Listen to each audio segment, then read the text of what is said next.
बहावलपुर थाना अब्बास नगर की हदूद में चोरों डाकुओं का राज कायम हो चुका है। ताजर की हलाकत ने इलाके में खौफ हरास की फिजा पैदा कर दी। बहावलपुर पुलिस थाना अब्बास नगर के एसएचओ को चोरों डाकुओं का खुला चैलेंज, ना स्टॉप। वारदातों का सिलसिला ना थम सका। लाल सोहानरा के नवाही इलाके टिब्बी सादकाबाद में चोरी की वारदातों ने शहरियों की नींदें उड़ा दी। चोर अरशाद राई और राना काशिफ की दुकानों से लाखों रुपए मालियत का सामान चोरी करके ले गए। पुलिस गश्त गैर मौसर होने की वजह से इलाका में डाकू राज कायम हो चुका है। लाल सोहानरा और गिरदोनवा में एक माह के अंदर चोरी और डकैती की मतअद्दद वारदातों ने इलाके में खौफ हरास फैला रखा है, जबकि पुलिस थाना अब्बास नगर चोरों डाकुओं को गिरफ्तार करने में मुकम्मल नाकाम दिखाई देती है।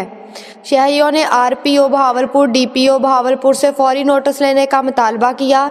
News report Mohammad Farooq combo.